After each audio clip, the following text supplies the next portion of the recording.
sebuah ceramah yang pernah saya dengarkan ya dari salah satu dosen di Ummul Qura. Beliau bernama Dr. Muhammad dan beliau mengatakan ada seorang teman, dia bilang menghubungi saya, dia bilang gitu ya, dia menceritakan orang ini butuh modal, butuh melunasi utangnya, intinya dia sangat butuh sekali. Kemudian dia telepon Dr. Muhammad lalu dia mengatakan, saya butuh sekali rezeki, ajarkan kepada saya doa, mungkin saya bisa baca. Kata Dr. Muhammad, lalu saya teringat tiba-tiba, terlintas pada saat lagi telepon, kita sekilas begitu saja tentang ayat ini. Az-Zariyat 56 sampai 58. Ya. Wa ma khalaqtul jinna wal insa illa liya'budun. Aku tidak ciptakan jin dan manusia kecuali untuk menyembah kepadaku. Ma uridu minhum rizqi wa ma uridu minhum an yut'imun. Aku tidak pernah, kata Allah, mengharapkan balasan rezeki dari mereka dan tidak berharap mereka berikan makan. Innallaha war-razzaqu dzul quwwatil matin. Allah adalah zat yang Razzaq, yang maha pemberi rezeki, tidak pernah habis stoknya, selalu siap setiap saat memberikan siapapun yang memohon kepadanya, bahkan yang tidak memohon pun diberikan, ya. Dan mempunyai kekuatan dan sangat kokoh, artinya tidak akan pernah ada yang bisa menolak apapun yang Allah berikan kepada hambanya, tidak ada yang bisa menahan itu. Lalu orang itu, kata Syekh Muhammad, saya ajarkan kepada dia, coba baca dalam doamu, ya Razzaq dzul quwwatil matin, wahai zat yang pemberi rezeki yang sangat mempunyai kekuatan dan sangat kokoh, berikanlah aku rezeki, urzukni. Kata orang itu, baiklah, kemudian dia amalkan. Kalau tidak salah ya, saya sudah cukup lama dengan ceramah itu, kalau tidak salah dia mengatakan, sebulan setelah itu atau beberapa waktu setelah itu, saya ditelepon kembali orang tersebut, dia mengatakan, jazakallahu khairan, razaqani ar-razzaq dzul quwwatil matin bimilyar riyal. Artinya, semoga Allah membalas Anda dengan kebaikan. Orang itu bilang kepada Dr. Muhammad ya, sesungguhnya aku telah diberi rezeki oleh Razzaq, sifatnya Allah tadi ya dalam Al-Quran. Zat yang maha pemberi rezeki, dzul quwwatil matin, yang sangat punya kekuatan dan sangat kokoh. Saya dikaruniai dengan 1 juta riyal. Ya. Ini salah satu yang berhubungan dengan ayat ini saja. Tentu ayat ini tidak, walaupun tidak dihubungkan dengan kisah Dr. Muhammad tadi, siapapun ya bisa mengamalkan dengan diikuti dengan keyakinan. Kemudian teman-teman sekalian, kita lihat dalam ayat-ayat Al-Quran agar kita menyadari tentang masalah rezeki ini. Anda bisa buka juga di dalam surah Ar-Rum, ya, surah nomor 30 dalam Al-Quran ayat 40. Ya. Anda bisa buka di aplikasi supaya bisa baca terjemahnya sekalian ya. Dan kita banyak membaca ayat Al-Quran di sini.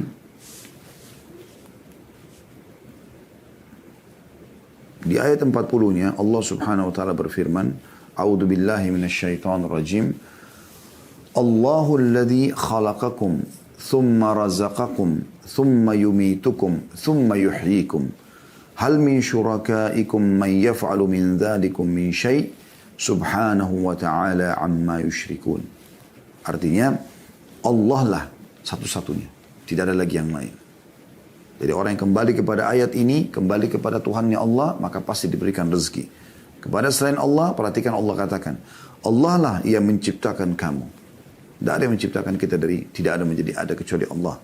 Kemudian memberimu rezeki, nafas, cahaya bisa ditangkap oleh mata sehingga bisa memantulkan kembali dan melihat, telinga yang bisa menangkap suara sehingga kita mengerti apa yang sedang ditujukan kepada kita dari ucapan orang di hadapan kita. Tangan bisa menjamah, kaki melangkah dan seterusnya.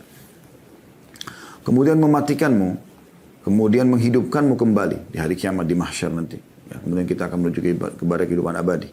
Adakah di antara yang kamu sekutukan dengan Allah itu? Pohon, keramat, jimat, batu, dan segala macam ini. Ya. Yang dapat berbuat sesuatu dari demikian itu, maha suci lah dia dan maha tinggi dari apa yang mereka persekutukan itu. Ya. Jadi di sini Allah Subhanahu wa taala memastikan dialah yang memberi rezeki. Tidak ada yang lain. Jadi percuma minta kepada selain Allah itu tidak ada gunanya. Anda perhatikan juga surah Ghafir. Ya. Buka lagi surah Ghafir, surah nomor 40. Ya. Atau tepatnya surah Mu'min. Ya. 2 namanya ini ya, surah ini. Di ayat 64. Allah Subhanahu wa ta'ala berfirman, surah Ghafir, surah nomor 40, ayat 64. A'udzu billahi minasyaitonir rajim. Allahul ladzi ja'ala lakumul arda qararan was samaa'a binaa'an wa sawwarakum fa ahsana suwarakum wa sawwarakum fa ahsana suwarakum wa razaqakum minat thayyibat. Dzalikumullahu rabbukum fatabarakallahu rabbul alamin. Allah lah yang telah menjadikan bumi bagi kamu tempat menetap. Menghampar sekarang. Dan ini tidak mungkin siapapun yang punya sekutu atau Tuhan selain Allah, coba sampaikan kepada dia. Apakah dia yang ciptakan bumi? Ajak ngomong, tanya. Datangkan buktinya. Tidak akan pernah bisa. Apalagi kalau benda-benda mati. Jimat, batu, pohon. Yang jelas-jelas dalam mata manusia tidak mungkin bisa ngomong gitu ya. Allah lah yang telah menjadikan bumi bagi kamu tempat menetap. Dan langit sebagai atap. Lebih besar lagi langit. Ya. Dan membentuk kamu dan membaguskan rupamu. Alis seperti ini, mata, hidung, bibir, lidah, gigi, tangan, dan segala macam keindahan dalam tubuh manusia dan kesempurnaan yang luar biasa gitu. Serta memberimu atau memberi kamu rezeki dari hal-hal yang baik-baik. Ya. Artinya Allah sudah membuat fitrah kita teman-teman sekalian suka dengan yang baik-baik. Misalnya bau wangi ya. Penataan yang rapi, ya, itu kan fitrah kita suka, ya. Allah berikan dari yang baik-baik dan semua yang thayyibat itu yang baik-baik Allah halalkan, ya. Tapi tentu berhubungan dengan halal, nanti kita jelaskan masalah itu ya dalam beberapa poin kiat menambah rezeki itu. Yang demikian itu adalah Allah Tuhan kalian yang Maha Agung, Tuhan alam semesta. Jadi Allah terus memperkenalkan dirinya, tidak ada yang memberi rezeki kecuali Dia. Jangan pernah minta, jangan pernah bergantung, jangan pernah memohon, ya, kecuali kepada Allah Subhanahu wa Ta'ala. Juga Anda bisa lihat dalam surah Qaf, ya, surah nomor 50 dalam Al-Quran, di ayatnya ayat 6 sampai ayat 11, ya. Surah Qaf ayat 6 sampai ayat 11. Allah menyebutkan, A'udzu billahi minasyaitonir rajim. Afalam yanzuru ila as-sama'i fawqahum kaifa banaynaha wa zayyannaha wa ma laha min furuj. Maka mengapa mereka tidak melihat ke langit yang ada di atas mereka? Bagaimana kami meninggikannya dan menghiasinya, dan langit itu tidak mempunyai retak sedikit pun. Allah mengajak kita berpikir. Jangan minta kepada selain Allah. Apalagi patung seperti orang-orang zaman jahiliyah dulu di Mekah. Ya, zaman sekarang pun masih ada orang seperti jahiliyah. Minta-minta pada patung. Minta-minta pada jin, syaitan. Melalui para dukun-dukun. Minta-minta pada jimat, pohon, ya, lautan, matahari, bintang, bulan. Semua ini makhluk. Allah mengatakan itu. Coba pikir baik-baik. Mengapa mereka tidak melihat ke langit di atas kepala mereka? Bagaimana kami meninggikannya? Bagaimana kami menghiasinya dengan bintang-bintang, dengan matahari, dengan bulan. Dan mereka tidak temukan sedikit pun retak di langit itu. Pada Allah sebutkan lagi di depan mata kita bumi. Di ayat 7 itu tadi ayat 6-nya. Ayat 7-nya, wal arda madadnaha wa alqaina fiha rawasiya wa ambatna fiha min kulli zawjin bahij. Dan kami hamparkan juga bumi itu. Dan kami letakkan padanya gunung-gunung yang kokoh. Dan kami tumbuhkan padanya segala macam tanaman yang indah dipandang oleh mata. Siapa yang buat itu semua? Tidak ada yang memperlakukan diri seperti ini kecuali Allah. Ya. Bumi bisa ditinggali, dipijaki, dibangun rumah, ya, dicocok tanami, diambil hasilnya. Gunung-gunungnya, ada yang gunung berapi, ada gunung batu. Ya. Anda bisa lihat dan macam-macam ada ilmu pengetahuan manusia yang Allah berikan supaya mereka mempelajari semua itu sebagai tanda keajaiban. Dan ujung-ujungnya mereka harusnya kembali, oh berarti penciptanya luar biasa nih. Sampai begini komposisinya, ya, sampai begini ukurannya, sampai begini kekokohannya, lebarnya dan seterusnya. Allah mengatakan, ya, ayat 8-nya, tabsiratan wa dzikra likulli 'abdin munib, untuk menjadi pelajaran dan peringatan bagi tiap-tiap hamba yang kembali mengingat Tuhannya. Mau mengenal Tuhannya, nah kembali kepada itu. Ya. Jadi jangan minta kepada atasan, jangan minta kepada mertua, orang tua, minta kepada Allah. Allah akan menggerakkan mereka untuk memberikan kebutuhan Anda. Kemudian Allah sebutkan di ayat 9-nya, وَنَزَّلْنَا مِنَ السَّمَاءِ مَاءً مُبَارَكًا فَأَنْبَتْنَا بِهِ جَنَّاتٍ وَحَبَّ الْحَصِيدَ. Dan kami turunkan dari langit air yang banyak manfaatnya, hujan. shower di kamar mandi Anda kira-kira bisa menyala tanpa ada yang menyalakan? Atau mungkin ada shower itu tanpa ada yang memasangnya? Kan tidak mungkin. Begitu juga air hujan yang turun dari langit. Bagaimana bisa air hujan turun dengan derasnya, ukurannya, ya kadarnya, kemudian waktunya, berapa lama? Tanpa ada yang mengaturnya. Allah mengatakan, dan kami yang turunkan air dari langit itu. Yang banyak manfaatnya. Lalu kami tumbuhkan dengan air itu pohon-pohon dan biji-biji tanaman ya, yang diketam. Jadi banyak yang tumbuh, akhirnya bisa buah-buahan, bisa menampung air hujan turun dari langit supaya tidak banjir. Nah, kita tahu ada penghijauan, ada hutan, bagaimana para pemerintah di muka bumi ini juga menjaga ya, supaya jangan sampai hutan-hutan gundul dan seterusnya. Lalu Allah mengatakan di ayat 10-nya, وَالنَّخْلَ بَاسِقَاتٍ لَهَا تَلْعُنْ نَضِيدَ. Dan pohon kurma, perhatikan baik-baik, yang tinggi-tinggi dan mempunyai mayang yang bersusun-susun. Satu tangkai itu banyak sekali, bisa sampai ratusan butir, ya, bahkan ribuan butir kurma. Ya, itu Allah jadikan sebagai tanda-tanda kebesarannya. Dan di sini Allah berikan gambaran kurma, karena kurma buah dari sekian ratus jenisnya, ada beberapa jenis kurma kering yang bisa bertahan sampai tahunan, ya, tidak rusak. Tidak ada buah mungkin seperti ini. Ini manfaatnya sangat besar buat kesehatan. Lalu tentu kita tidak jabarkan ini karena ada bahasan sendiri masalah manfaat kurma. Anda bisa lihat di bahasan kami tentang Tibbun Nabawi atau penguatan Nabawi, insya Allah sudah ada di YouTube ya. Tapi inti bahasan ayat 11-nya, Allah mengatakan semua itu rizqan lil ibad wa ahyayna bihi baldatan maytan kadzalikal khuruj. Semua itu rezeki bagi hamba-hamba kami untuk kami berikan supaya untuk kebutuhan mereka. Dan kami hidupkan dengan air itu tanah yang mati atau kering. Seperti itulah terjadi kebangkitan. Di sini kita bisa lihat bagaimana Allah Subhanahu wa taala menitik beratkan masalah itu. Nah, rezeki ini teman-teman sekalian yang perlu digarisbawahi. Rezeki ini bukan ada rezeki yang datang kepada kita tanpa kita punya upaya. Seperti tadi saya sebutkan oksigen yang kita hirup, yang ditangkap cahaya oleh mata kita ya. Suara yang ditangkap oleh kuping. Ini kesehatan kita, bangun kita sudah sehat bisa beraktivitas. Ini tanpa kita minta pun Allah sudah kasih. Termasuk nyawa, ya, kehidupan kita di muka bumi ini sampai batas ajal yang sudah Allah tentukan. Ya. Jadi ada beberapa rezeki memang yang sampai kepada kita. Kita minta atau tidak minta ada dikasih oleh Allah Subhanahu Wa Taala. Ada rezeki teman-teman yang tidak sampai kecuali kita memang harus berusaha. Ya. Inilah pernyataan Imam Ahmad rahimahullah. Pada saat beliau menjelaskan tentang sebagian orang yang duduk manis. Kemudian dia mengatakan saya duduk saja nanti rezeki saya akan datang. Yang dimaksud sini adalah masalah harta ya.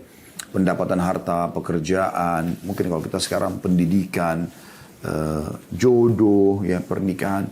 Dengan dia duduk dia nggak mau, sudah nanti rezeki saya akan datang sendiri. Ini yang beliau mengatakan. Ini adalah kebodohan yang nyata. Dan Umar bin Khattab pernah memukul dan menghardik orang-orang, mengusir dari masjid. Pada saat ditanya, kalian ngapain di sini? Mereka bilang, kami sedang bertawakal kepada Allah. Ya, kami menunggu rezeki kami.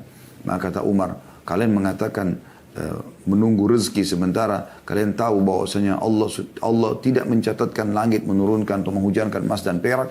Keluarlah dan cari rezeki di luar sana.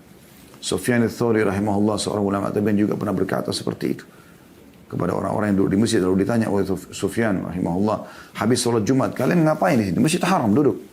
Mereka mengatakan kami al-mutawakkilun ala Allah, kami bertawakal kepada Allah. Udah kami duduk aja begini, nanti ada rezeki datang ya sudah datang, kalau enggak ya enggak gitu.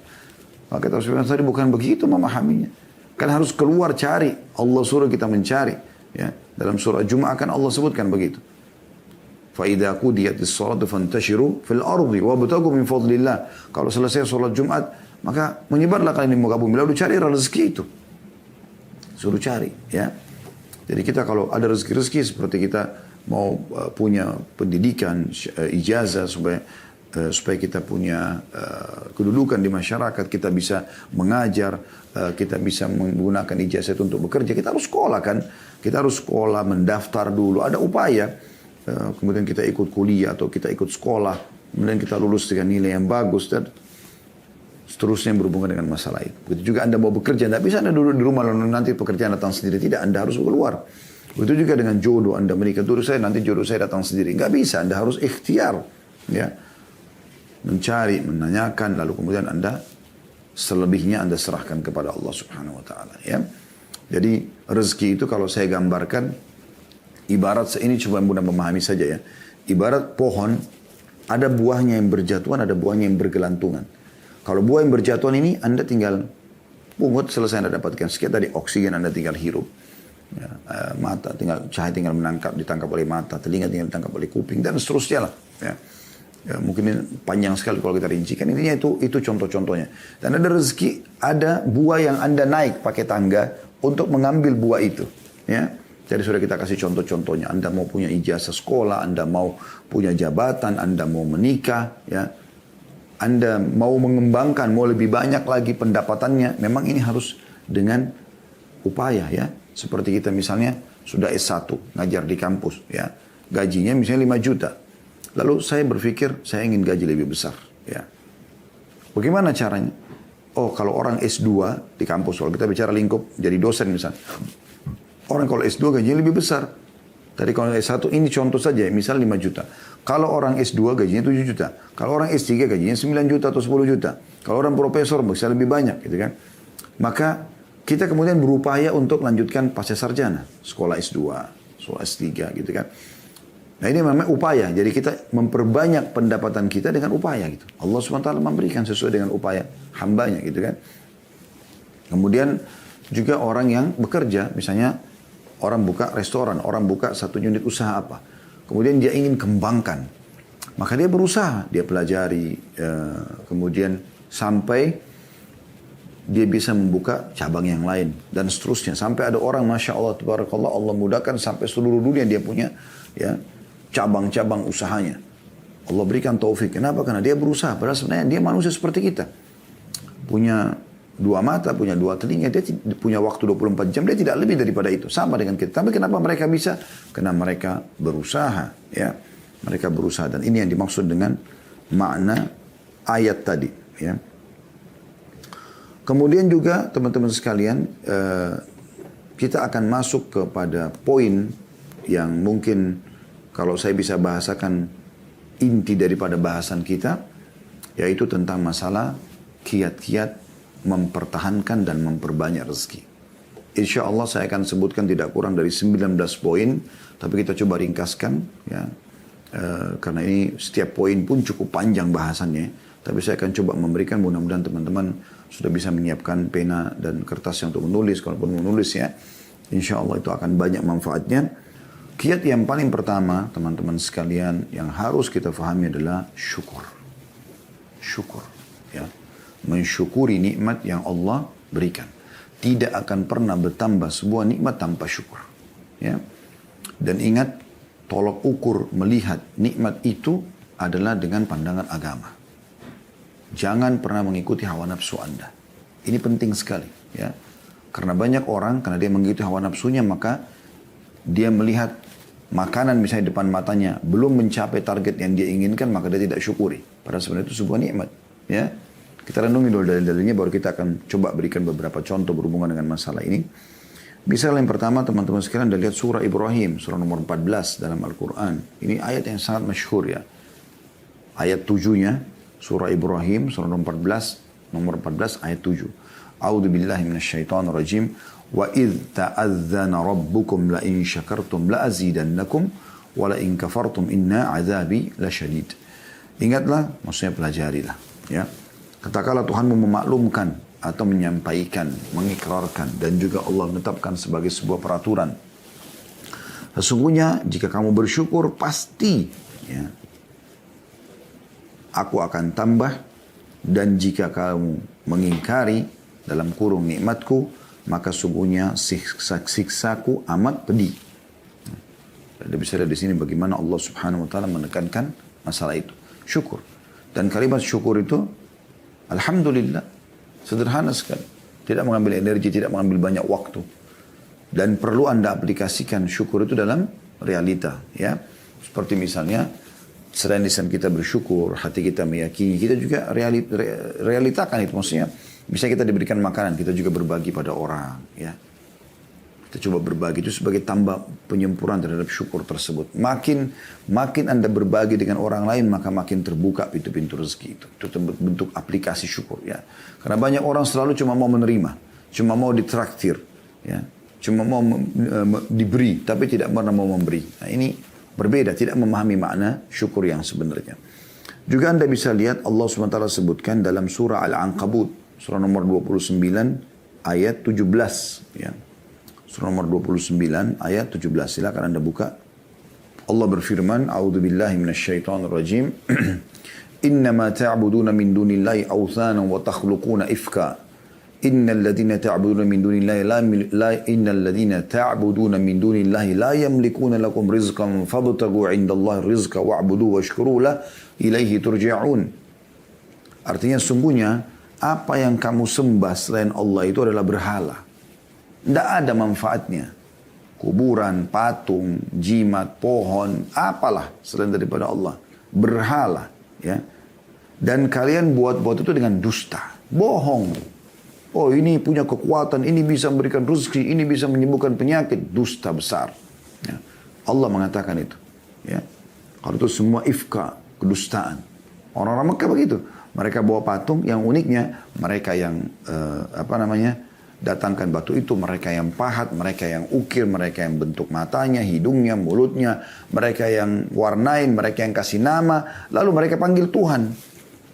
Ini kebodohan yang luar biasa. Gitu kan?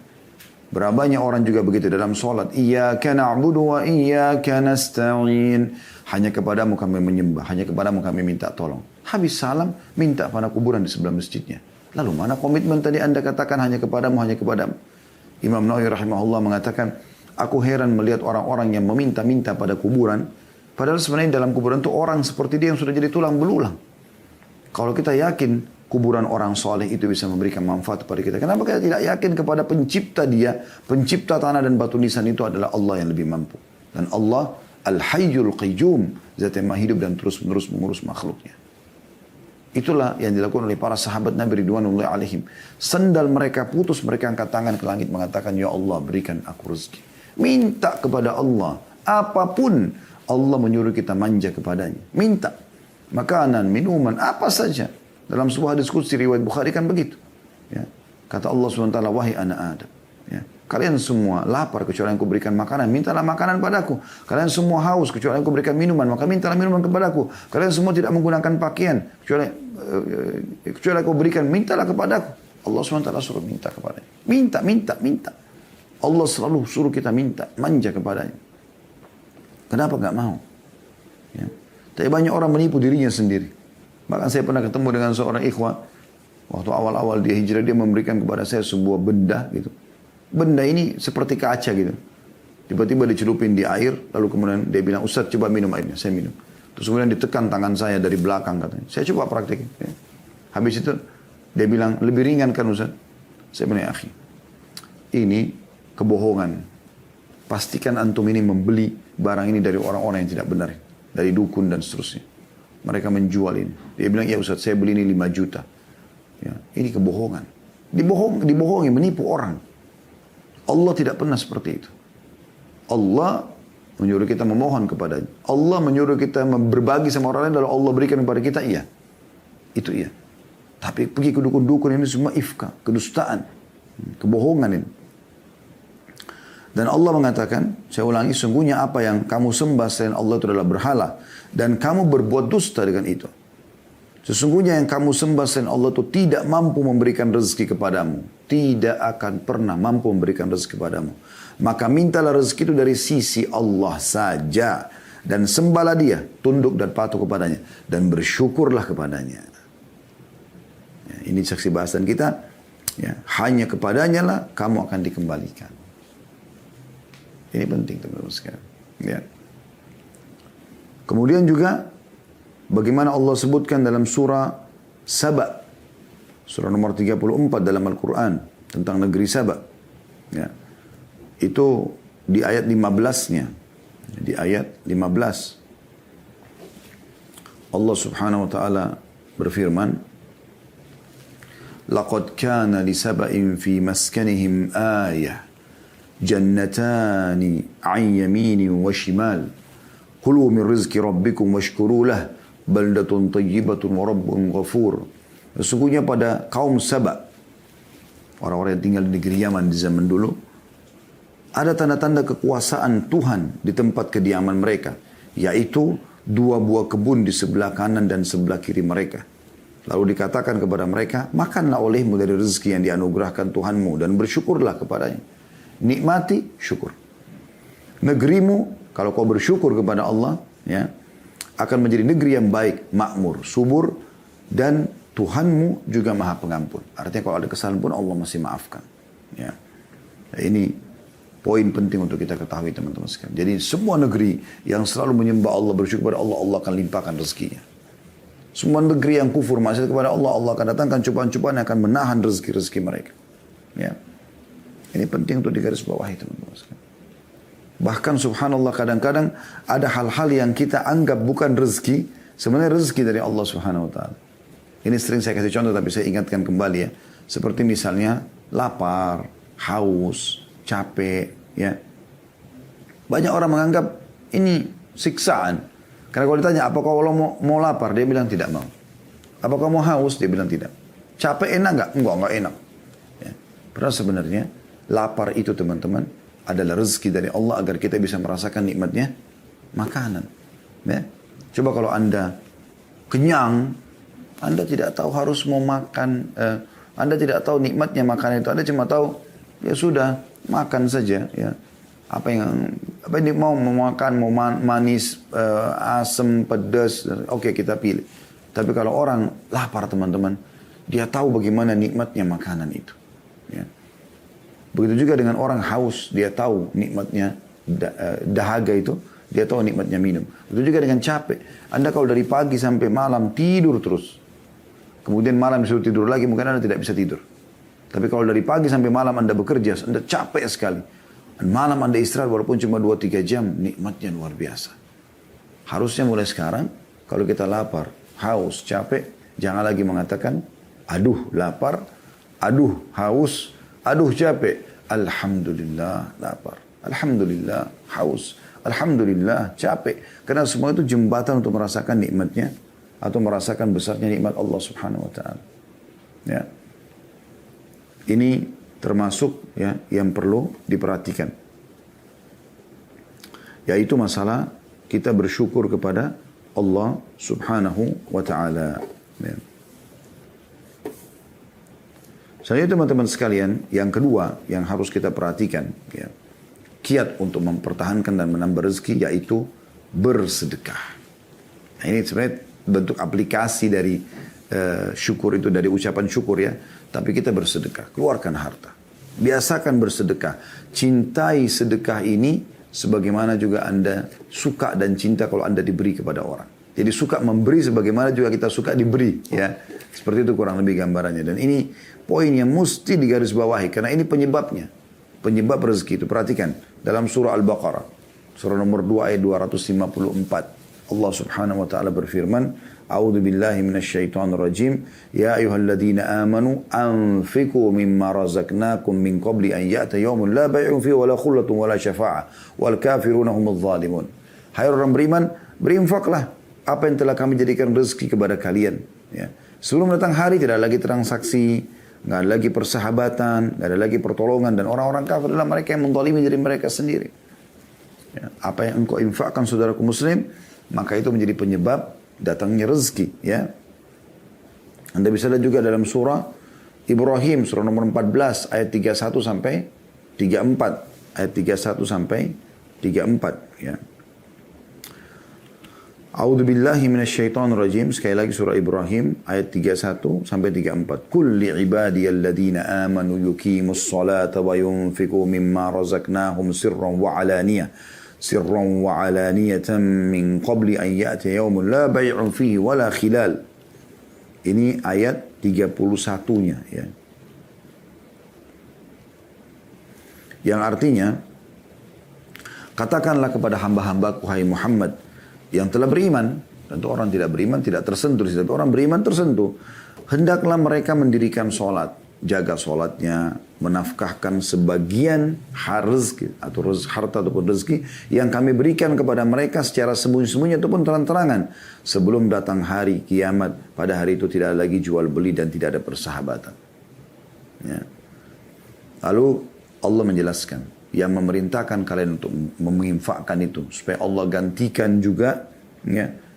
Itu Allah. Siapa dia? Allah perkenalkan dirinya di ayat 32-nya. Langsung lanjut setelahnya. Allahu alladhi khalaqas samawati wal arda wa anzala minas samai ma'an fa akhraja bihi minas thamarati rizqan lakum wa sakhkhara lakumul fulka litajriya fil bahri bi amri wa sakhkhara lakumul anhar. Allah lah yang memerintahkan kalian berinfak dan menjanjikan akan menggantikan itu. Allah lah yang telah menciptakan langit dan bumi dan menurunkan air hujan dari langit. Kemudian dia mengeluarkan dengan air hujan itu berbagai buah-buahan, menjadikan rezeki yang dijadikan rezeki untuk kalian. Dan dia telah melundukkan bahtera bagi kalian supaya bahtera itu berlayar di lautan dengan kehendaknya. Dan dia telah menundukkan pula bagimu sungai-sungai. Bisa diambil airnya, bisa diambil ikannya, bisa diambil perhiasannya dan segala macam. Ayat 33-nya, وَسَخَّرَ لَكُمُ الشَّمْسَ وَالْقَمَرَ saya ulangi, وَسَخَّرَ لَكُمُ الشَّمْسَ وَالْقَمَرَ دَائِبَيْنِ وَسَخَّرَ لَكُمُ اللَّيْلَ وَالنَّهَارِ. Dan dia juga telah menundukkan pula bagi kalian matahari dan bulan. Matahari terbit pagi hari itu bernama malam, maghrib. Bulan keluar malam, gitu kan. Itu semua ditundukkan. Dan terus menerus beredar dalam orbitnya. Dan telah menundukkan bagimu juga malam dan siang. Malam istirahat, siang untuk beraktivitas. Ayat 34-nya, وَآتَاكُمْ مِنْ كُلِّ مَا سَأَلْتُمُوهُ وَإِنْ تَعُدُّ نِعْمَةَ اللَّهِ لَا تُحْصُوهَا إِنَّ الْإِنسَانَ لَظَلُومٌ كَفَّارٌ. Dan dia telah memberikan kepadamu keperluanmu dan segala apa yang kamu mohonkan kepadanya. Dan jika kamu menghitung nikmat Allah, tidaklah dapat kamu menghitungnya. Nah, sesungguhnya manusia itu sangat zalim dan sangat mengingkari nikmat Allah. Mungkin ada pertanyaan muncul di sini di benak Anda. Ustaz, Allah bilang, ya, Allah telah memberikan semua yang kita minta. Wa atakum min kulli ma sa'altumuh. Tapi masih ada permintaan saya yang belum Allah kasih, Ustaz. Saya jawab begini. Yang Allah kasih kepada Anda jauh lebih banyak. Dan yang belum Allah kasih 1-2 masalah saja. Buktinya, bukan karena tiap hari lapar. Apa yang Anda katakan teman-teman sekalian? Lapar. Tiba-tiba otak kita berpikir mau ke restoran mana, mau makan apa. Dan mudah kita dapatkan. Tinggal korek kantong kita, keluarkan uang, gesek ATM, selesai. Kita bisa makan. Dan tiap hari itu, tiap hari. Anda sekarang umurnya berapa tahun? 30, 40, 50, 60 tahun? Hah? Tiap hari Anda makan. Kalau tidak, kalau Anda tidak makan, mungkin Anda sekarang sudah tidak hidup. Bukankah tiap hari kita haus? Kita cuma mengatakan haus. Tiba-tiba terpikir di benak kita, minum nih. Minum es teh manis kah, es jeruk, minum apalah, hangat, dingin. Ya, terserah kita. Kita tinggal minum. Dan tiap hari kita bisa gonta-ganti minuman, makanan, mau kopi, mau teh, dan segala macam. Ya. Bukankah tiap hari teman-teman sekalian, ya, kita selalu butuh nafas, kita selalu butuh pendengaran kita selalu butuh cahaya untuk mata kita selalu butuh berfungsi anggota tubuh kita sampai hidung kita bisa membedakan mana bau wangi, bau busuk seketika. Lidah kita bisa bedain mana asin, mana pedas, mana ya pahit dalam waktu seketika. Nah, semua masih bisa berfungsi dan ini luar biasa ini bagaimana Allah Subhanahu wa taala memberikan semuanya. Yang belum diberikan, mungkin Anda minta menikah sama seseorang, Allah belum kabulkan. Anda minta disembuhkan penyakit, ada penyakit, Allah belum kabulkan. Di situ ya, di poin itu. Mungkin Anda mau bekerja, minta pekerjaan, belum Allah berikan. Ya, tapi ini hanya belum diberikan saja. Ya. Allah melihat kesungguhan kita dan kata Nabi SAW, kalau seseorang itu, ya, Allah melihat keindahan dia dalam berdoa, maka Allah menerlambatkan jawabannya agar dia tetap dalam doanya. Seperti itu. Itu luar biasa itu. Atau supaya tetap dia dapat dalam doanya. Atau memang Allah belum berikan karena memang masih ada penghambat-penghambatnya. Seperti dosa yang dia lakukan misalnya. Ya. Jadi sangka baik dengan Allah Subhanahu wa ta'ala. Kemudian kata Nabi SAW dalam hadis yang masyhur ya. Hadis sahih. Ya bena Adam unfik alaik. Wahai anak Adam berinfaklah. Maka aku akan berinfak kepadamu. Keluarkan dulu. Sedekah dulu. Maka aku akan ya berikan kepadamu. Dan ini ada bahasan sendiri panjang lebar masalah sedekah ini sudah kami bahas tentang keajaiban sedekah. Anda bisa kembali ke playlist di YouTube insyaAllah. Dan yang ketiga, teman-teman sekalian, yang melihat waktu saya percepat sedikit ya, masalah fokus kepada yang halal dan tayyib. Apa itu halal? Yang Allah bolehkan. Ya. Dan tayyib artinya berkualitas. Karena walaupun halal, seperti ayam halal, ya, atau kambing atau sapi halal, tapi kalau bangkai sudah nggak tayyib, atau rusak, berjamur, bisa mendatangkan penyakit, sudah nggak tayyib, jadi nggak boleh. Ini dua hal harus bertemu. Ya, fokus kepada yang halal dan tayyib. Perhatikan Allah mengingatkan kepada kita di dalam surah An-Nahl, ya. Maaf, surah Al-Ma'idah dulu, surah nomor 5 ayat 87 sampai 88, ya. Surah nomor 5 Al-Ma'idah ayat 87 sampai 88. Yang bunyinya, A'udzubillahi minasyaitonirrajim. Ya ayyuhalladzina amanu la tuharrimu tayyibati ma ahallallahu lakum wa la ta'tadu innallaha la yuhibbul mu'tadin. Hai orang beriman, jangan kamu haramkan apa-apa yang baik yang telah Allah halalkan bagimu. Allah halalkan, nikmati, makan, silakan selama halal, ya. Dan jangan kamu melampaui batas, jangan juga terlalu berlebihan. Mentang-mentang halal lalu kita berlebihan, gitu kan. Makan daging halal tapi dia makan 10 kilo.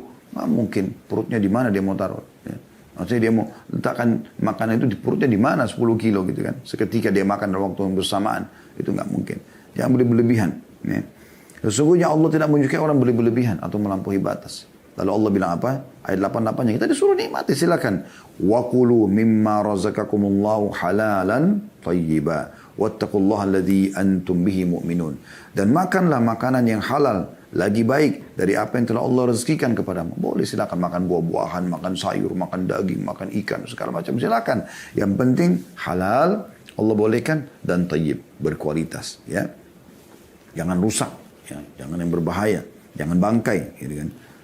Dan bertakwalah kepada Allah yang kamu beriman kepadanya, yang kamu beriman kepadanya, ya.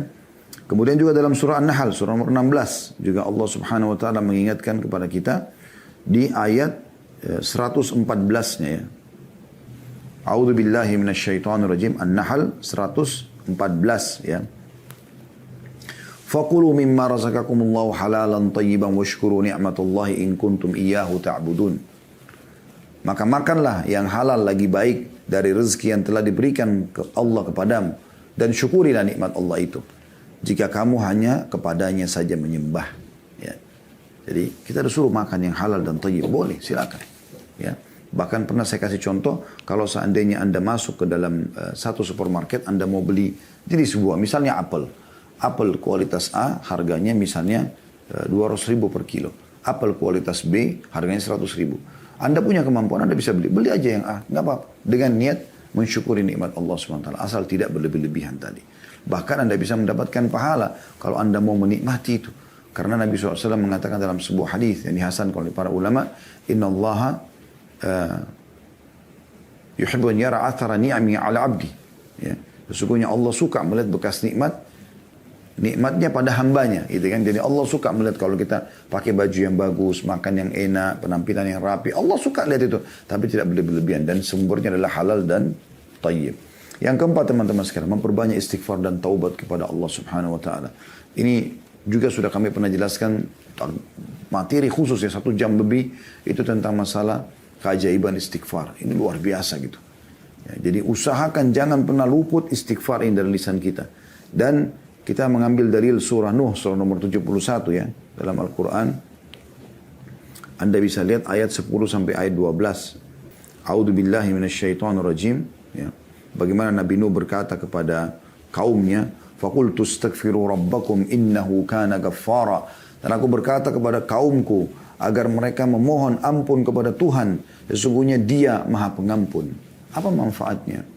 Apa manfaatnya kalau orang beristighfar kepada Allah? Apa bukannya dengan rezeki, Ustaz? Perhatikan ayat 11-nya. Allah mengatakan, yursilis sama alaikum midrara.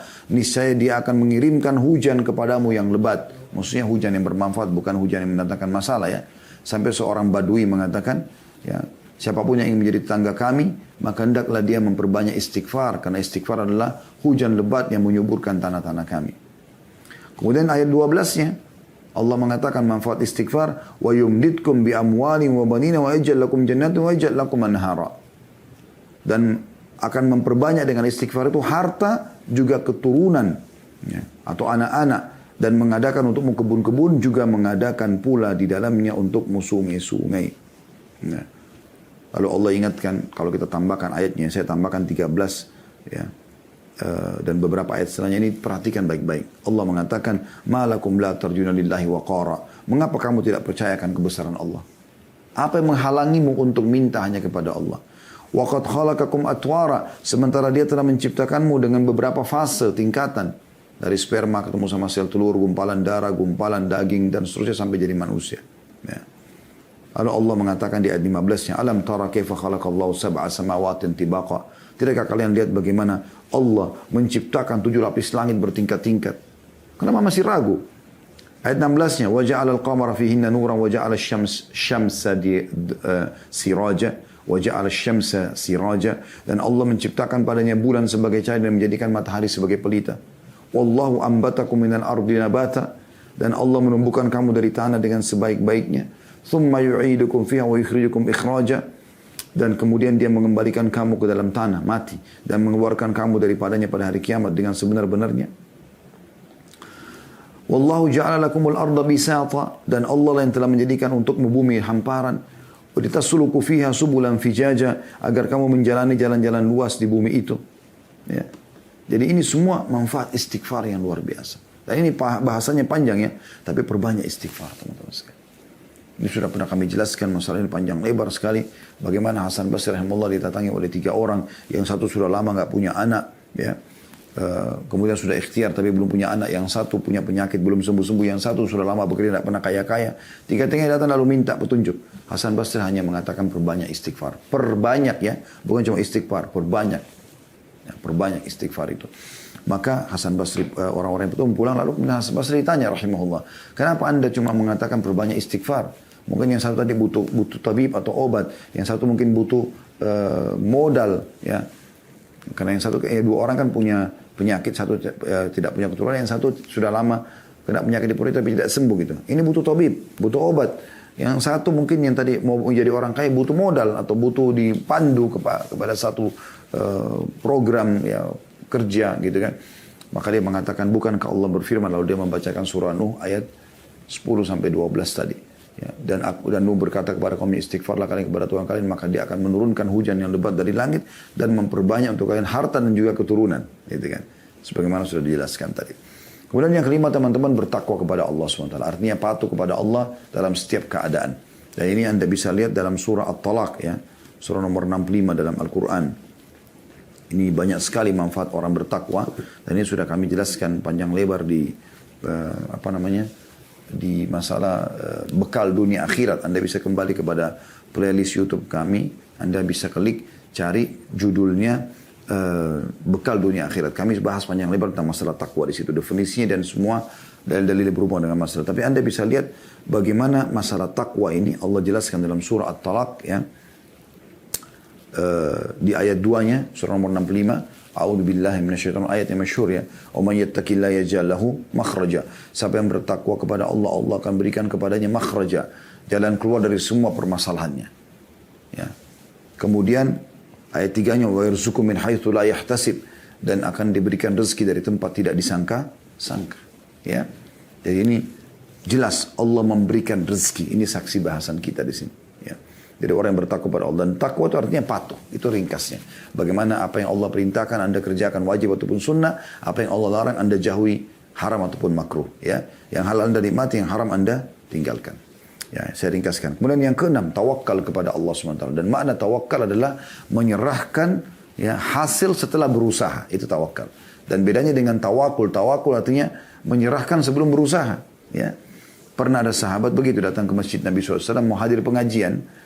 Kemudian dia bimbang, ikat nggak sih unta ini? Udahlah nggak usah ikat, tawakkaltu ala Allah. Saya bertawakal kepada Allah. Begitu dia masuk masjid, untanya lari. Akhirnya dia bingung. Dia kejar unta tersebut. Dan unta ini cepat sekali lari dan susah untuk dikejar gitu. Intinya dia tidak dapat untanya. Dia pulang ke masjid, pengajian sudah selesai. Nabi SAW tanya, kenapa kamu? Dia bilang, ya Rasulullah begini ceritanya. Apa kata Nabi SAW? Iqilha wa tawakkal ala Allah. Ikat dulu untamu baru kau tawakal. Masa nggak dikunci mobil sama motor sudah tawakal? Jadi curi. Ya, itu tawakal namanya. Dan Allah menyebutkan masih dalam surah yang sama dalilnya, ya, dalam surah At-Talaq surah nomor 5 ayat 3-nya. Ya, setelah Allah mengatakan wa yarzuqu min haitsu la yahtasib, kembali kepada ayat tadi, Allah memberikan rezeki dari tempat tidak disangka-sangka bagi orang yang bertakwa. Lalu Allah bilang, "Wa may yatawakkal 'ala Allah fa huwa hasbuh." Siapa yang bertawakal kepada Allah, maka Allah jadi pencukup baginya. Dan dalam hadis riwayat Ahmad yang sahih, yang masyhur, kalau kalian bertawakal sebenar-benar tawakul, ya sebenarnya tawakal kepada Allah, maka Allah akan memberikan kepada kalian rezeki sebagaimana Allah berikan rezeki burung yang keluar di pagi hari, kemudian dia pulang sore dalam kondisi perutnya penuh. Dan Imam Ahmad mengatakan, sungguh bodoh kalau ada orang mengatakan, duduk aja nanti rezekinya akan datang, ya maksudnya akan bertambah dari jenis rezeki yang kedua yang sudah kita jelaskan ya. Sementara ya Allah mengatakan seperti burung yang keluar di pagi hari dan pulang sore hari dalam kondisi perutnya sudah kenyang. Kemudian teman-teman sekalian, kiat yang ke-7 ya, yaitu silaturahim ya. Jadi jangan lupa hak-hak kerabat teman-teman sekalian, hak-hak kerabat ya. Dan cukup banyak dalil berhubungan dengan masalah ini ya. Di antaranya kita langsung saja ke poinnya, yaitu hadis Nabi SAW. Hadis ini riwayat Bukhari dan Muslim ya. Man sarrahu an yubsata lahu fi rizqihi wa yunsa'u lahu fi athari falyasir rahimah. Barang siapa yang ingin dilapangkan rezekinya dan dipanjangkan umurnya, hendaklah dia menyambung silaturahim. Dilapangkan rezekinya. Ya, rahim ini orang-orang yang punya hubungan kekerabatan dengan kita. Makanya pun ada sahabat dalam hadis Bukhari juga membawa sebuah kantong dirham. Dia mengatakan, ya Rasulullah, ini ada kantong dirham, saya ingin sedekah. Ada 2 orang target saya. Yang satu punya hubungan kerabat, yang satu tidak punya hubungan kerabat. Yang mana saya dahulukan? Kata Nabi SAW, kalau kau berikan kepada orang yang punya hubungan kerabat, dengan kau akan mendapatkan 2 pahala sekaligus. 2 pahala sekaligus. Yaitu pahala sedekah dan pahala silaturahimnya. Ya. Kemudian juga di dalam hadis yang lain, ya, hadis ini diriwayatkan oleh Bukhari dalam Adab Mufrad. Man ittaqa rabbahu wa wasala rahimahu nusi'a fi ajalihi wa thara ma lahu wa ahabbahu ahluhu. Artinya, siapa yang bertakwa kepada Allah, ini kayak menggabungkan poin tadi ya, poin nomor 5, takwa kepada Allah. Dan menyambung silaturahim, disambung dengan poin nomor 7 tadi ya, silaturahim kepada kerabatnya. Niscaya umurnya akan diperpanjang dan hartanya akan diperbanyak, serta keluarganya akan mencintainya. Jadi ini jelas sekali bagaimana Allah Subhanahu wa taala melapangkan rezeki dengan silaturahim. Jangan teman-teman, begitu Allah berikan Anda rezeki, justru Anda melupakan kerabat. Ada kerabat-kerabat yang miskin. Apalagi di sini puncak daripada silaturahim adalah masalah orang tua, kedua orang tua. Ini penting. Ini panjang teman-teman, tapi saya ringkaskan. Kemudian yang ke-8, haji dan umroh. Haji dan umroh. Ya. Ini amal, usahakan sering dikerjakan. Walaupun sekarang masih tertutup, baru akan dibuka insya Allah. Dan semoga Allah kembalikan pulih seperti biasa. Karena Masya Allah jemaah umrah dan jemaah haji kita ini cukup banyak. Dan semangat itu sangat bagus. Renungi hadis-hadis Nabi SAW ini. Ya. Di antaranya kata Nabi SAW ya. Tabi'u bainal haji wal umrah. فإنهما ينفيان الفقر والذنوب كما ينفي الكير خبث الحديد والذهب والفضة وليس للحجة المبرور جزاء ثواب إلى الجنة. Artinya selalulah ya, ikut sertakan antara haji dan umrah. Setelah haji, umrah lagi, umrah, haji lagi. Begitu terus, usahakan semampunya. Karena keduanya akan menghilangkan kemiskinan, berarti akan jadi kaya. Dan dosa-dosa, bersih dosa-dosanya. Sebagaimana pembakaran menghilangkan karat pada besi, emas dan perak. Sementara tidak ada balasan haji yang mabrur kecuali surga. Ya. Di dalam hadis yang lain, hadis riwayat Ibnu Majah, dan Syekh Albani menghasankan hadis ini, kata Nabi SAW, Al-Ghazi fi sabilillah, wal haji, wal mu'tamir, wafdullahi da'ahum fa'ajabu, wa sa'alu fa'atahum. Sesungguhnya, kata Nabi SAW, orang yang berperang jalan Allah, juga orang yang haji serta umrah adalah tamu-tamu Allah. Ya. Allah memanggil mereka, maka mereka pun memenuhi panggilannya. Oleh karena itu, jika mereka meminta, pasti Allah akan berikan kepada mereka. Allah berikan kepada mereka. Jadi mereka minta apapun diberikan. Oleh karena itu, salah satu kunci ya terpenuhi hajat-hajat kita teman-teman sekalian, yaitu bagaimana kita melakukan haji dan umrah. Baik teman-teman sekalian. Selanjutnya kita pindah poin nomor 9. Hijrah. Hijrah. Ya. Hijrah puncaknya adalah hijrah dari negara kafir yang kita tidak bisa ibadah ke negara Islam. Juga masuk dalam makna hijrah, sebagian ulama mengatakan, ini sudah kita jelaskan di bedah buku kita, hijrah dari kemaksiatan kepada ketaatan. Walaupun alhamdulillah sudah selesai kemarin bukunya kita bedah ya. Tapi yang jelas buku itu berisikan banyak bab-bab tentang masalah hijrah. Nah ini sebagian ulama mengatakan hijrah juga pindah dari keadaan kemaksiatan ya keterpurukan keimanan kepada ketaatan kepada Allah Subhanahu wa taala. Jadi hijrah. Dan masuk dalam umumnya firman Allah Subhanahu wa taala dalam surah An-Nisa. Anda bisa buka surah nomor 4 ayat 100. A'udzu billahi minasyaitonir rajim wa may yuhajir fi sabilillah yajid fil ardi muragaman katsiran wa sa'a. Barang siapa yang berhijrah di jalan Allah, maka dia akan menemukan muragaman, ya. Yaitu peluang-peluang, ya, rezeki-rezeki. Katsira, banyak, wasa'a, dan kelapangan, ya. Allah SWT berikan kelapangan. Banyak pendapat ulama berhubungan dengan masalah ini, tapi yang jelas ayat ini sudah berbicara dengan dirinya sendiri kalau dia akan menjadi penyebab rezeki, ya. Kemudian yang ke-10 teman-teman, doa. Doa. Sering berdoa kepada Allah SWT. Doa ini adalah sumber rezeki, ya. Minta kepada Allah SWT. Sebelum keluar rumah, berdoa, ya. Zikir pagi petang, baca doa, ya. Antara azan iqamah, sepertiga malam, berdoa. Berdoa kepada Allah SWT. Doa banyak sekali manfaatnya. Kalau kita ingin bahas ini panjang. Dan saya sudah ada judul, teman-teman, kita sudah bedah di YouTube. Judulnya di playlist, Anda bisa lihat dahsyatnya doa. Di situ luar biasa bagaimana doa punya pengaruh yang sangat luar biasa. Usahakan Anda selalu manja, bergantung. Dan doa itu ringkasnya curhat dengan Allah. Kenapa tidak mau? Kenapa tidak mau? Hadis yang dihasankan oleh Tirmidzi, kata Nabi SAW, "Man lam yadu Allah yaghdab alaih." Saya tidak minta pada Allah, Allah malah murka padanya. Karena dia seakan-akan sombong. Harusnya dia minta kepada Allah SWT. Dan di antara doa yang masyhur yang kita selalu dianjurkan baca di pagi hari, ya. Allah marzuqni ilman nafi'a. Ya Allah berikanlah aku rezeki, berikanlah aku ilmu yang bermanfaat. Wa rizqan wasi', dan rezeki yang luas. Wa amalan mutaqabbala, dan amal yang diterima. Jadi kita berdoa kepada Allah SWT. Ingat, doa dimulai sebelum aktivitas. Makanya kita berdoa sebelum makan, sebelum tidur, sebelum keluar rumah, sebelum biologis, ya. Jadi berdoa dulu. Sebelum ke dokter kita berdoa dulu supaya Allah jadikan dokter itu penyebab kita sembuh. Jadi doa ini sangat penting, ya. Berdoa kepada Allah SWT. Biasakan berdoa. Jadikan doa itu sebagai satu rutinitas yang kita lakukan sehingga kita bergantung kepada Tuhan kita. Kemudian yang ke-11 teman-teman, nikah. Dan nikah ini termasuk pintu rezeki, ya, pintu rezeki. Anda bisa lihat firman Allah SWT dalam surah An-Nur, surah nomor 24 ayat 32, ya. Allah SWT berfirman, "A'udzubillahi minasyaitonirrajim, wa ankihul ayama minkum was-salihin min ibadikum wa imaikum in yakunu fuqara yughnihimullahu min fadli wallahu wasi'un alim." Jelas sekali ayatnya. Dan nikahkanlah orang-orang yang sendirian di antara kamu. Jangan biarkan ada bujang, duda, gadis, janda. Menikah. Mudahkan pernikahan itu. Dan orang-orang yang layak menikah dari hamba-hamba sahayamu, dari laki-laki dan perempuan. Jika mereka miskin, maka dengan pernikahan itu Allah akan memampukan mereka dengan karunia-Nya. Dan Allah maha luas pemberiannya, lagi maha mengetahui. Dan sabda Nabi SAW jelas sekali, gitu kan. Dalam Ibn Mas'ud, Abdullah bin Mas'ud, bukan hadis ya, tapi perkataan sahabat mauquf, kata Abdullah bin Mas'ud radhiyallahu anhu, "Iltamisul ghina fin nikah." Carilah kekayaan pada pernikahan. Itu kata beliau, jelasnya, gitu kan. Dan ini diriwayatkan oleh Ibnu Jarir dan juga, ya, dinukil oleh Ibnu Katsir dalam tafsir beliau. Ya.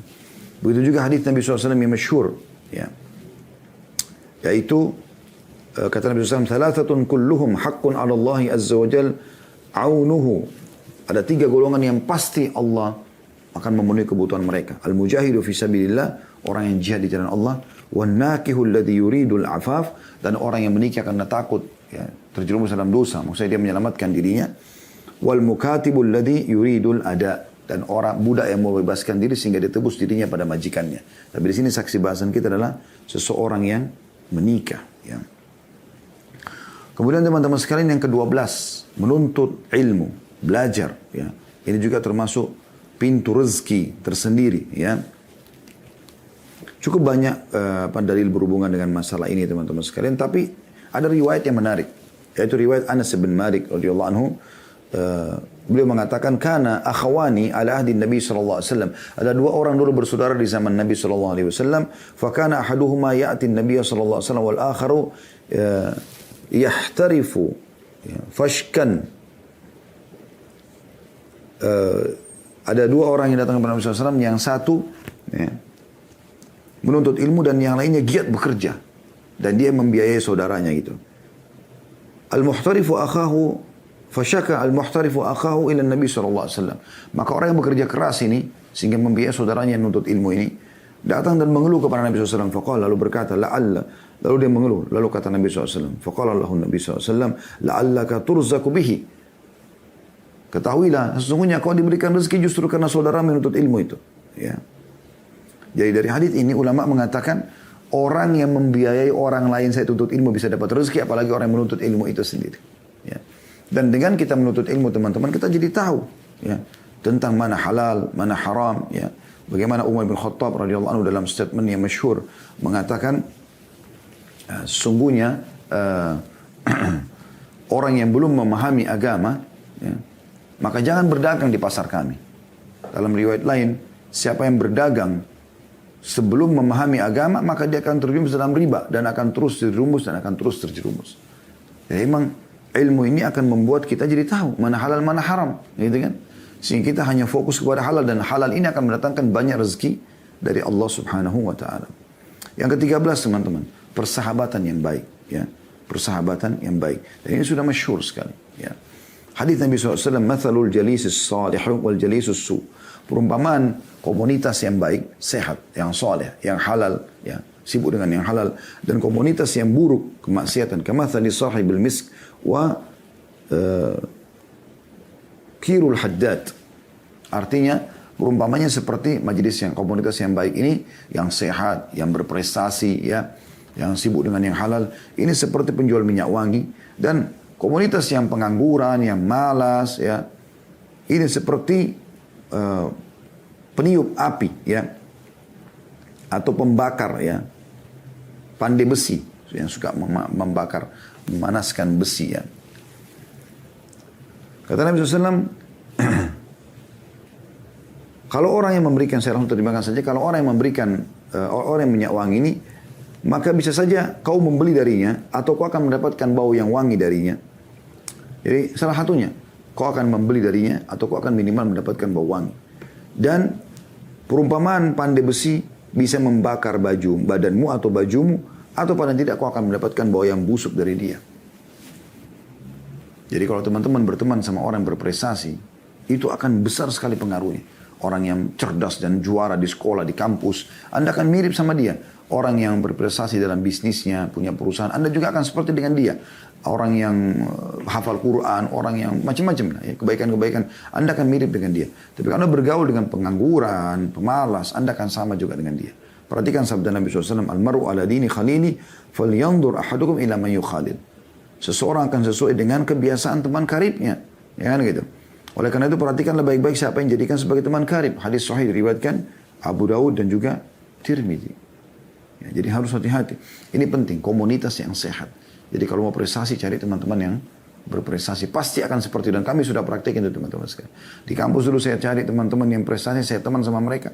Nilai saya berdekat dengan mereka. Ya. Kalau berteman sama orang yang malas, tidak mau belajar, dan segala, akan sama dengan mereka. Begitu juga dengan pada saat kita tarik kepada hal-hal yang lainnya. Kemudian selanjutnya yang 14, keterampilan, punya keterampilan. Dan juga teman-teman sekalian, inovatif. Inovatif. Dan ini penting, ya. Ini penting sekali. Jadi dalam sebuah hadis yang dihasankan oleh para ulama, kata Nabi SAW, Inna Allah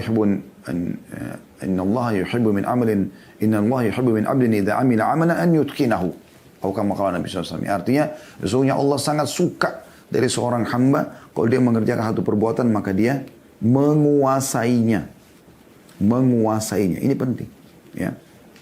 Dan ini teman-teman sekalian, harus kita kuasai keterampilan. Dan kata Umar bin Khattab, kuasailah keterampilan. Karena biasanya seseorang di antara kalian membutuhkannya satu waktu. Gitu kan? Dan Umar bin Khattab pernah melihat ada orang tampan bersih, kata dia, aku melihat seseorang tampan dan bersih. Pada saat aku tanya apa pekerjaan yang dikatakan pengangguran, maka jatuh di mataku. Ya. Ini sudah pernah kita jelaskan juga di tema, kalau Anda mau dengarkan bisa lihat di playlist YouTube, katakan ya untuk sukses, ya. Jadi bagaimana kita dianjurkan. Dan kita di sini teman-teman usahakan selalu punya tatwir, ya, inovatif.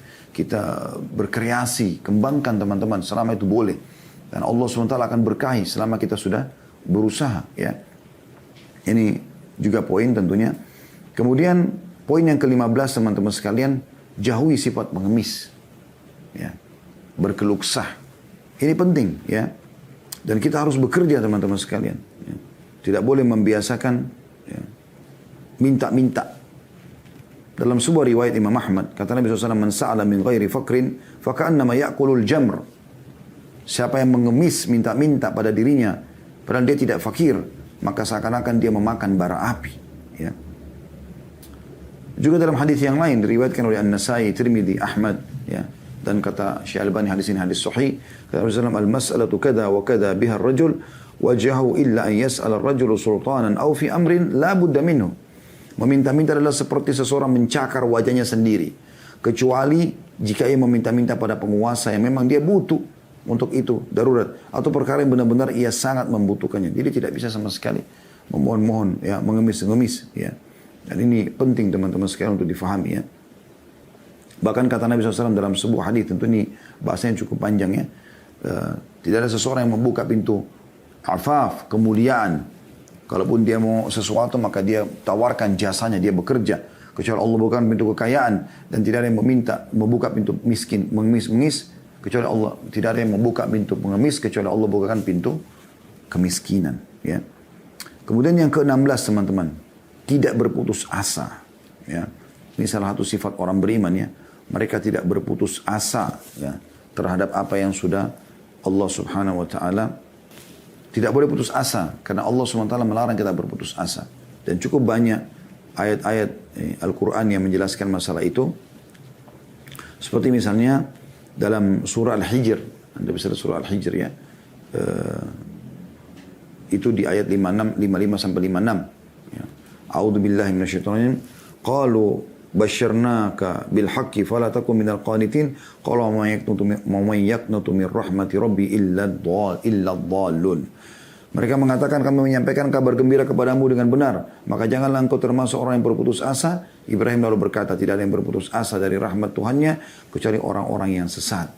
Kata Ibnu Abbas radhiyallahu anhuma, Rasulullah SAW bersabda, syirik kepada Allah, pesimis terhadap karunia Allah, dan putus asa dari rahmat Allah, bagian daripada dosa besar. Waktu ditanya Nabi SAW tentang dosa besar apa? Maka kata Nabi SAW, syirik kepada Allah, menyekutukan Allah.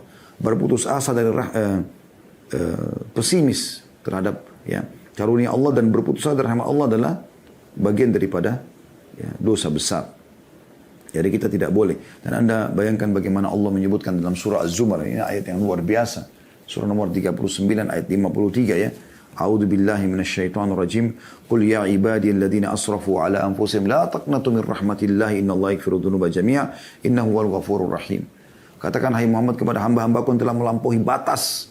Sudah terlalu banyak dosanya, banyak pelanggarannya. Jangan putus asa dari rahmat Allah. Allah bisa membersihkan semua kesalahan itu. Dan sungguhnya Allah itu zat yang maha pengampun lagi maha penyayang. Ya. Jadi memang Allah Subhanahu Wa Taala memberikan peluang agar kita tidak putus asa. Jadi jangan gagal di satu upaya lalu kita putus asa. Tidak. Kita orang Islam adalah umat yang bergerak. Umat yang tidak mau putus asa. Kalau kita gagal di satu usaha, kita akan berusaha yang lain. Kita gagal melamar di wanita ini, kita akan pindah ke wanita yang lain. Kita ikhtiar terus. Sampai Allah SWT berikan kepada kita yang terbaik. Kemudian yang ke-17, ya, menjauhi semua yang haram. Dosa-dosa. Usahakan, jauhi semaksimal mungkin. Ya. Terutama masalah pendapatan-pendapatan, ya, pergaulan. Maksimalkan, jauhi. Karena dosa-dosa ini bisa jadi penghambat rezeki. Perhatikan hadits Ibnu Majah, kata Nabi SAW, wa innar rajula la yuhramu rizqa bidzambi yusibu. Sesungguhnya seseorang biasanya terharamkan dari rezeki justru karena dosa yang dia lakukan. Ini umumnya ini bahasan panjang dan ada bahasan kami dulu tentang bahayanya harta haram ya. Ini sudah pernah kita bahas, insyaallah Anda bisa kembali ke tema itu. Tapi yang jelas tidak boleh ada yang haram, Anda hindari. Jangan usahakan, jangan justru seperti sebagian orang begitu jadi kaya raya justru berzina sana sini, justru mabuk-mabukan, justru narkotika. Ini ngawur ini. Harusnya harta itu digunakan untuk bersyukur kepada Allah Subhanahu Wa Taala dan menjauhi yang haram. Kemudian yang ke-18, menjauhi sifat malas. Ya. Menjauhi sifat malas. Ini juga termasuk. Nabi SAW berlindung ya. Wa'udzubika minal kasal. Ya Allah jauhkan kami dari sifat malas. Tidak boleh malas teman-teman sekalian. Harus selalu rajin. Kapan ada sifat malas, baca a'udzubillahi minasyaitonir rajim. Ya. Harus kita terus semangat. Ya. Dan ini berhubungan dengan bahasa-bahasa sebelumnya ya. Tapi cukup tadi sabda Nabi SAW bahwasanya beliau berlindung wa'udzubika minal kasal dan jauhkan kami dari sifat malas. Dan yang terakhir teman-teman sekalian, jauhi sifat pelit. Ya, walaupun ini ada hubungannya dengan tadi ya, korelasinya dengan masalah bersedekah di poin-poin yang sebelumnya ya. Tadi di poin yang kedua ya. Tapi tetap aja kita khususkan. Karena ada orang, dia kaya raya. Dan dia anggap dirinya sudah bersedekah. Padahal sebenarnya dia pelit. Saya pribadi melihat ini ya, subhanallah. Harusnya makin banyak rezeki Allah berikan, harta yang melimpah pada anda misalnya. Maka harusnya makin banyak anda bersedekah. Harusnya gitu kan. Tapi banyak orang tidak seperti itu teman-teman sekalian. Saya temukan ada orang dulu kaya raya. Saya naik satu mobil, Masya Allah mobilnya sangat mewah teman-teman sekalian. Mewahnya luar biasa gitu. Luar biasa gitu. Kemudian saya lihat di sampingnya ada uang yang dia taruh 1.000 baru. Uang 1.000 baru. Tapi ini dia bersedekah sebenarnya. Cuman dia pikir dia sudah sedekah. Lalu dia bilang sama saya, ini orang-orang miskin kesian nih. Pinggir-pinggir jalan dikasih 1.000 rupiah sama dia. Oke, dianggap dirinya sudah bersedekah. Kalau saya melihat nilai harta yang dimiliki orang tersebut dengan sedekah 1.000 rupiah kayaknya belum berimbang gitu ya. Nah, ini saya tidak katakan dia bakhil, tapi poinnya masih kurang pas. Ya, orang kalau mau dapatkan ikan paus harus pakai kapal tanker teman-teman sekalian. Kita lihat Talha bin Ubaidillah radhiyallahu anhu tidak bisa tidur malam hari karena hartanya melimpah datang. Lalu istrinya bilang, kenapa? Ada apa? Apakah ada kesalahan yang saya lakukan? Kata dia, tidak, kau sebaik-baik istri, dia bilang. Lalu kata Talha, saya terganggu dengan harta saya ini. Kata istrinya, kenapa kau pikirkan? Sedekahkan aja. Lalu disedekahkan. Semuanya 400.000 dirham, miliaran pada satu dikeluarkan sekaligus. Begitu mereka luar biasa. Dan saya melihat subhanallah teman-teman kita yang Allah berikan rezeki ini. Kalau mereka membuka dirinya di pintu sedekah ini. Menjauhkan sifatnya dari sifat bakhil. Dia betul-betul lepaskan diri dari itu. Dia berbagi aja terus. Tidak pernah menolak siapapun yang minta. Maka kembali kepada firman Allah SWT. A'udzubillahi minasyaitonir rajim. Wa may yuqa syuhha nafsihi fa ulaika humul muflihun. Dan siapa yang berhasil terlepas daripada sifat bakhilnya. Ya, dibersihkan dari dirinya. Dia bersihkan dari dirinya. Maka mereka adalah orang-orang yang beruntung. Jadi keuntungan sebenarnya ada di situ teman-teman sekalian. Allahu a'lam.